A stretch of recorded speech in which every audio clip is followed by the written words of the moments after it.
Mission presents The Story of Matthew by Helen Jeffrey. Episode 3, Decision.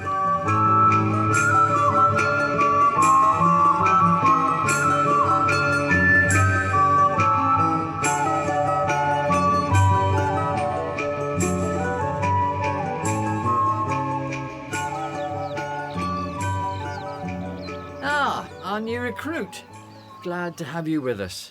I'll introduce myself. Judas is the name, and you are? I'm Matthew. Well, all I can say is congratulations. How wise of you to leave everything and follow when Jesus calls. You came when Jesus called anyway, Judas.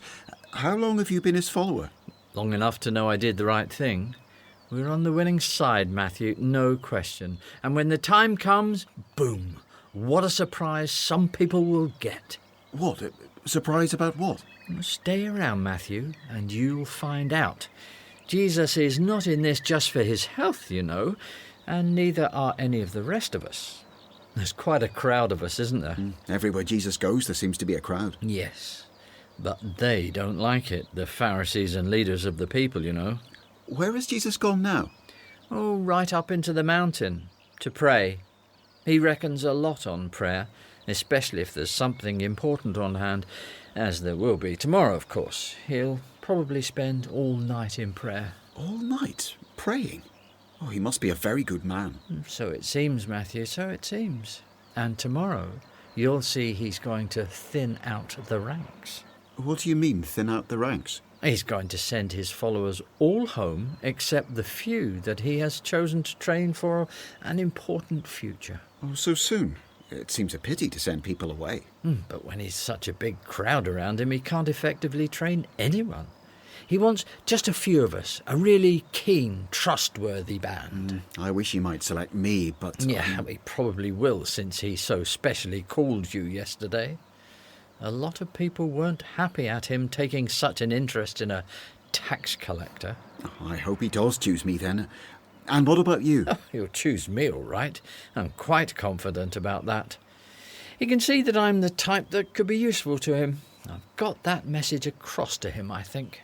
I'm afraid he couldn't use me, but I should so love to learn more from him. Of course, now he knows me a bit better, perhaps he doesn't want me. He's sure to be very particular who he chooses to have with him all the time. No, don't get worried about that. I'm sure it will be all right. He can't want his band made up only of fishermen. He needs a bit of education and culture. Are these people all fishermen? Well, not all, but the ones Jesus seems to favour are Peter, John and Andrew. My brother James is a baker. Oh, good for him. That's a change. At least there's some of us who don't think about boats and fish all the time.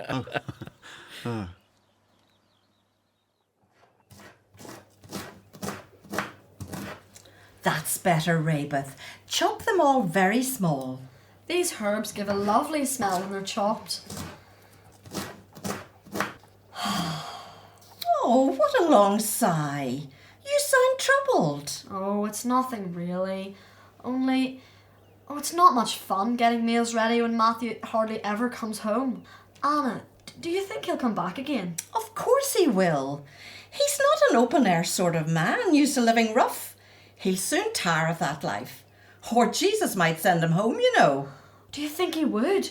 Oh, Matthew would be terribly disappointed. He'll get over it. Now, come on, let's get some water boiled. So you're in, Matthew. I told you. Didn't I say it would be all right? And he chose you as well, Judas. I'm glad of that. He'll not be sorry he chose me. I can promise you that. It seems strange that he chose me, but he must have chosen right. After all, he spent a night in prayer beforehand, so he had guidance. Yes, so it would seem. Well, that's what the others are saying. That's what they're meant to think. You mean it's not true? Oh, think, Matthew. When you're facing an important decision, do you spend a night in prayer beforehand? No, Judas, I couldn't spend a night in prayer. I wouldn't know what to say. But Jesus did. Maybe he did. It won't do you any harm if you believe it too. It'll help his image. But you don't believe it, I can see. Oh, Matthew, I've had a lot more experience of life than you have. I know how these things are done. That's true. And maybe you can explain this invitation Jesus has to eat with one of the Pharisees. I thought they hated him. Well, they think the more they see of him, the more they'll find to criticise. You'll notice they'll not invite his 12 pupils. Why should they? Especially if one of them is a tax collector. Maybe. But I don't mean to be kept out of it at all. We can go into the courtyard and sit with the riffraff and watch what goes on. Not what I'm used to, but our day is coming, Matthew. Our day is coming. There doesn't seem to be much room. Oh, come on, there's plenty of room. Here, make space. We're pupils of the chief guest. That's better. Oh, thanks, Judas. Notice something, Matthew? The host was somewhat casual in his welcome to Jesus. No kiss of welcome, no oil for his head. And they're all at the table and no one's brought water for Jesus' feet. Doesn't she realise this is a private function? How dare she come in here? Look, what's this? What's she here for? Who is she? One of the Oh, household? what a suggestion. She's a woman of the streets. A thorough bad lot, you can take it from me. Oh, the host won't like that. Perhaps she wants Jesus to help her. It can't be good for his image to let a woman like that near him. Probably he didn't realise. Oh, I wish I could get near and warn him. That's one way of getting his feet washed, I suppose. With tears? And dried with her hair. Oh, what a beautiful scent. Oh, that must be a wickedly expensive ointment. What a waste. Oh, no. What next? Oh, she's kissing his feet. Oh, I don't think Jesus would really... Simon, my host, I have something to say to you. What is it, teacher? There was once a man who had 2 debtors. One owed him 10 times as much as the other. Neither of them could pay, and he forgave them both. Which of the 2, Simon, will love him more?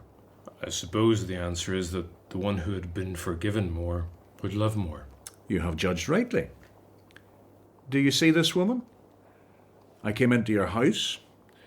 You gave me no water for my feet, but she has wet my feet with her tears and wiped them with her hair. You gave me no kiss, but from the time I came in, she has not ceased to kiss my feet. You did not anoint my head with oil, but she has anointed my feet with ointment. Therefore, I tell you, her sins, which are many, are forgiven, for she loved much. But he who is forgiven little shows little love. My dear, what is your name? I am called Miriam, teacher. Miriam, your sins are forgiven. Who is this who even forgives sins? Only God can do that. There Jesus goes again. He's very bold, isn't he? He knows the Pharisees hate it, but that doesn't stop him. But the woman, she was begging for forgiveness. He couldn't resist. So he could have been more careful. He could have told her it would be all right and God would forgive her. That would have satisfied her without stirring up the Pharisees more against him. Your faith has saved you. Go in peace. Someday I mean to ask if Jesus can forgive me. Now, Matthew, don't let's get all emotional. You're all right, or Jesus wouldn't have called you. Do you know what I think, Judas? Jesus knew all about that woman. He knew what the Pharisees were thinking among themselves. He knows what you were saying. So he'd like everyone to think. If Jesus knows what's in people's minds, then he knew I was a sinner when he called me. Have it your own way, Matthew, but don't do anything rash. Jesus wouldn't be pleased if any of us 12 turned back and stopped following him. No, I'm not going to leave him. Good. I'm glad, because I need you.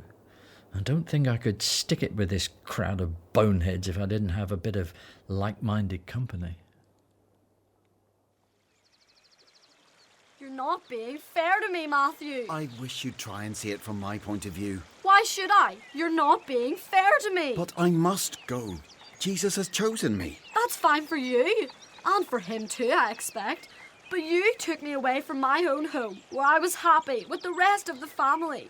You brought me here. And now you're going to leave me? You can't, Matthew, you can't. You see, are you not happy here, Raybeth? Oh, Matthew. Anna? Anna, where are you, Anna? Yes? Coming, sir. Yes. Oh, what is it, Miss Raybeth? Matthew's I don't know what she means. Is she not happy? She gets homesick, sir. It's only natural. She's got no company. But what more can I do? I don't want you to go away, Matthew. Maybe if you spent more time with her. It's not for me to say these things, but you do go out a lot. What with work, your music, and she's desperately lonely. I can't spend more time here. That's just the trouble. I'm going to be away a lot more. Please, Matthew, please stay. Can't, Raybeth. Jesus has chosen me. There, miss. Don't fret. I'll stay with you. I know, Anna, I know, but how am I meant to look after everything if Matthew goes away forever? You're going away, sir? Yes. Jesus has chosen 12 of us to be sort of pupils. He wants us to be with him all the time, going wherever he goes, so that we can learn from him. He wants to train us for important work in the future. It's a great honour, Anna. But I come back often. But I don't know anything about business or money. How could you leave me to do it? Look, Raybeth, I'll write everything down for you. People will come to pay rents, and I'll make sure... Rents?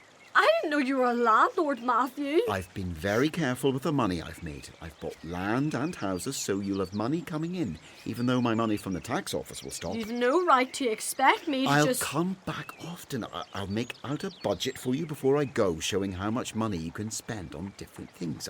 I'll write everything down. But you know I don't understand about money. I never have. Sir, I think you're wrong. I have to go. I can't turn back. I must have peace. If you've any problems, Raybeth, go and see Jacob. Jacob? My colleague in the tax office. He'll help you. I won't go to him. Raybeth, he will be glad to help. He never seems to be glad about anything. He's always grumbling about his wife, saying she nags him. Well, so she does, Raybeth, so she does. But I know he will help if he can. I must do this, Raybeth. I think my life depends on it.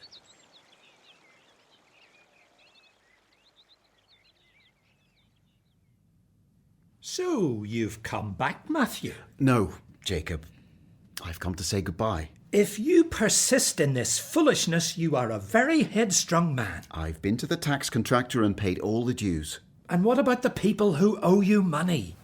How's the contractor going to get his share? I've settled everything with him up to date. I can't wait to get it back from the traders. I have to be with Jesus. Oh, you're mad.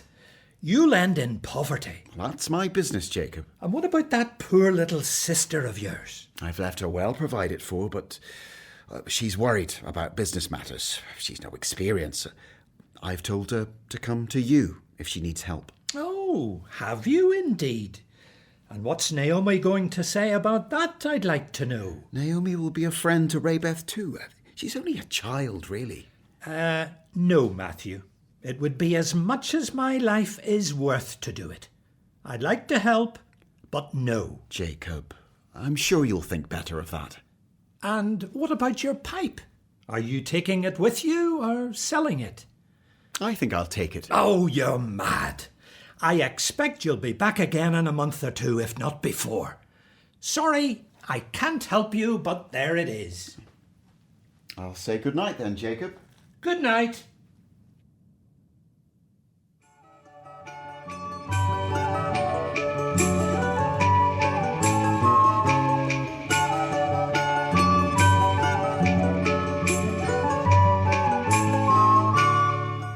In Matthew by Helen Jeffrey, Matthew was played by Mark Clanny, and Raybeth, his sister, by Lauren Hutchison. Anna was played by Jenny Erskine, Judas by John Lander, and Jesus by Paul Bailey. The play was produced in Commission Studios in Belfast by Colin Flanagan. Episode 4 is entitled Stilling the Storm.